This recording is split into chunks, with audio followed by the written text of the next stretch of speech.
நம்ம channel subscriber எல்லாருக்கும் வணக்கம். இன்றைக்கி நம்ம இந்த வீடியோவில் என்ன பார்க்க போகிறோம் அப்படின்னு பார்த்தீங்கன்னா, இந்த ஃப்ரண்ட் லோடு வாஷிங் மிஷினில் ஜென்ரல் சர்வீஸ் பண்ணுறது எப்படின்னு சொல்லி தான் பார்க்க போகிறோம். இது வந்து என்ன டைப்ஸ் ஆஃப் வாஷிங் மிஷினாக இருந்தாலும் எல்லாத்துக்கும் ஒரு காமன் தான். எந்த front load LG, Samsung, Whirlpool, எந்த மாதிரி ஐஎஃப்பி எந்த மாதிரி வாஷிங் மிஷினாலும் இதோட கான்செப்ட் எல்லாமே சேம் தான். அது எப்படின்னு பார்க்க போகிறோம். இதான் ஃபஸ்ட் டைம் இந்த வீடியோ பார்க்குறீங்கன்னா மறக்காமல் நம்ம சேனலை சப்ஸ்கிரைப் பண்ணிடுங்க. கூடவே அந்த பெல் ஐக்கானே கிளிக் பண்ணிடுங்க. அப்போ தான் நம்ம போகிற அடுத்தடுத்த வீடியோ உங்களுக்கு வரும். இப்போ வாங்க ஜென்ரல் சர்வீஸ்னால் எப்படி பண்ணுறது அப்படின்னு சொல்லி பார்க்க போகிறோம். ஜென்ரல் சர்வீஸில் ஃபஸ்ட்டு ஸ்டெப் என்னென்னு பார்த்தீங்கன்னா, ஃப்ரண்ட் லோடை பொறுத்த வரைக்கும் முன்னே ட்ரெயின் மோட்டர்லேருந்து ஒரு வெளியே ஒரு சின்ன த்ரெட் மாதிரி கொடுத்துருப்பாங்க. அது வழியே என்ன அப்படின்னு பார்த்தீங்கன்னா, அதை ஓப்பன் பண்ணி பார்த்தீங்கன்னா உங்கள் ட்ரெஸ்ஸில் போடுற காயினு, பின்னு, அப்புறம் அந்த துணி, நூல் இது எல்லாமே வந்து அதில் ஸ்டோர் ஆகும்.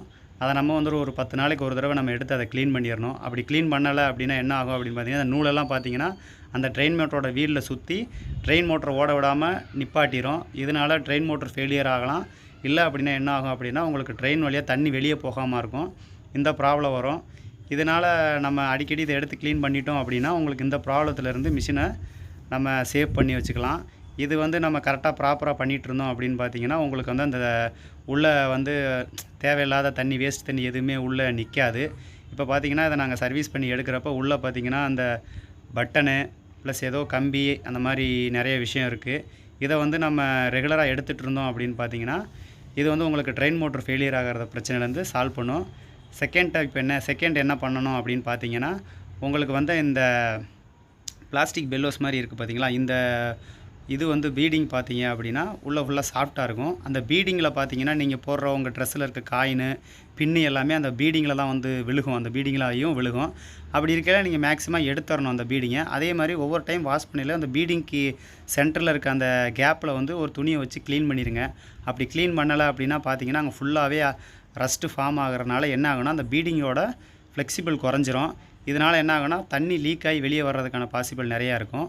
மூணாவது என்ன பார்க்கணும் அப்படின்னு பார்த்தீங்கன்னா, நம்மளோட பின்னாடி இருக்க இன்லெட் வால்வு, அதாவது நம்ம டேப்லேருந்து கனெக்ஷன் பண்ணுற அந்த வால்வு வழியாக உள்ளே போகிற தண்ணியை ஃபில்ட்ரு பண்ணுறதுக்காக 2 ஃபில்ட்ரேஷன் கொடுத்துருப்பாங்க. அந்த ஃபஸ்ட்டு ஃபில்டரில் பார்த்தீங்கன்னா உள்ளே உங்கள் பாசம், மண், இந்த மாதிரி உப்பு இதெல்லாம் ஸ்டோர் ஆகும். இதையும் தாண்டி போகிற டஸ்ட்டு பார்த்தீங்கன்னா மைக்ரான் டஸ்ட்டு ஃபுல்லாகவே உள்ளே இன்னொரு சின்ன மைக்ரான் ஃபில்டர் இருக்கும். அந்த ஃபில்டரில் வந்து ஸ்டோர் ஆகும். அந்த ஃபில்டரையும் நம்ம ரெகுலராக ஒரு 10 நாளைக்கு ஒரு தடவை எடுத்து வாஷ் பண்ணிட்டோம் அப்படின்னா உங்களுக்கு அந்த டஸ்ட்டு உள்ளே போகாமல் இன்லெட் வால்வ் ஃபெயிலியர் ஆகிறத நம்ம வந்து சேவ் பண்ணிடலாம். இன்னொன்று என்னென்னா, இதை நம்ம ப்ராப்பராக பண்ணலை அப்படின்னா என்ன ஆகுனா, உங்களுக்கு ஆட்டோமேட்டிக்காக உள்ளே போடுற தண்ணியோட ப்ரெஷரோட லெவல் குறைஞ்சிரும். அதனால் வாஷிங் மிஷின் வந்து எக்ஸ்ட்ரா டைம் எடுத்து துவைக்கும்.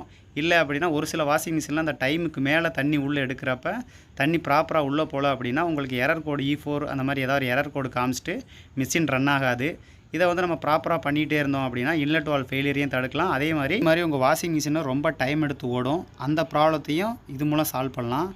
நெக்ஸ்ட்டு என்ன பார்க்க போகிறோம் அப்படின்னு பார்த்தீங்கன்னா, டீஸ்கேலிங், அதாவது டீஸ்கேலிங் பவுடர் அப்படின்றத ஒரு விஷயம் வந்து நம்ம வந்து கேள்விப்பட்டிருப்போம். அது என்ன அப்படின்னு பார்த்தீங்கன்னா, இந்த உள்ள ட்ரம்முக்குள்ளே பேக் சைடில் இருக்க ஸ்கேலிங்கு இதெல்லாம் அதிகமாக ட்ரெஸ்ஸோட அந்த டிடர்ஜென்ட் யூஸ் பண்ணுறீங்க அப்படின்னா அது ரொம்ப ஃபார்ம் ஆகும். அதை எப்படி நம்ம சர்வீஸ் பண்ணுறது அப்படின்னு பார்த்தீங்கன்னா, ஸ்டோர்களெல்லாம் கிடைக்கும் இந்த டீஸ்கேலிங் பவுட்ரு. இதை வாங்கி வந்து ஒரு 40லேருந்து 50 வாட்ஸ்க்கு ஒரு டைம் நம்ம வந்து எம்டியாக ட்ரம்மில் போட்டு அதில் வந்து டிஃபால்ட்டாகவே உங்களுக்கு கொடுத்துருப்பாங்க டப் க்ளீன் அந்த மாதிரி கொடுத்துருந்தாங்க அப்படின்னா அந்த டப் க்ளீன் ஆப்ஷனை யூஸ் பண்ணி நீங்கள் உள்ளே இருக்க ஸ்கேலிங் ஆகிற அந்த டஸ்ட்டு எல்லாத்தையுமே ரிமூவ் பண்ணலாம். இது வந்து நீங்கள் மஸ்ட்டாக பண்ணிக்கிட்டே இருந்தீங்க அப்படின்னு வச்சிங்கன்னா உங்கள் ட்ரம்மோட லைஃப் வந்து இன்க்ரீஸ் ஆகும். அப்படி இன்க்ரீஸ் ஆச்சு அப்படின்னா உங்களுக்கு மேக்ஸிமம் சர்வீஸ் பண்ணுறதுங்கிறது வந்து ரொம்ப ரேராக தான் வரும். நெக்ஸ்ட்டு என்னென்னா, ரொம்ப நேரம் நம்ம வேலை பார்த்துட்டு இருக்கனால நம்ம கஸ்டமர் வந்து உங்களுக்கு ஒரு டீ சாப்பிடுங்க அப்படின்னு கொடுத்தாங்க. டீ ரொம்ப நல்லா இருந்துச்சு, அவங்களுக்கு ஒரு தேங்க்ஸு. இந்த மாதிரி நம்ம washing machine front load, top load, semi automatic எல்லா டைப்ஸ் ஆஃப் வாஷிங் மிஷின், எல்லா பிராண்டு வாஷிங் மிஷினுமே சர்வீஸ் பண்ணுவோம். இதில் ஏதாவது உங்களுக்கு சந்தேகம் இல்லை உங்களுக்கு ஏதாவது நியரஸ்ட்டில் சர்வீஸ் தேவைப்பட்டுச்சு அப்படின்னா டிஸ்கிரிப்ஷனில் நம்மளோட காண்டாக்ட் நம்பர் கொடுத்துருக்கோம். மறக்காமல் காண்டாக்ட் பண்ணுங்கள். அதுக்கப்புறம் என்னென்னா, நம்ம வீடியோவை மறக்காமல் சப்போர்ட் பண்ணுங்கள், லைக் பண்ணுங்கள், சப்ஸ்கிரைப் பண்ண மறந்துடாதீங்க. வீடியோ பார்த்த எல்லாருக்கும் ஒரு நல்ல தேங்க்ஸ்.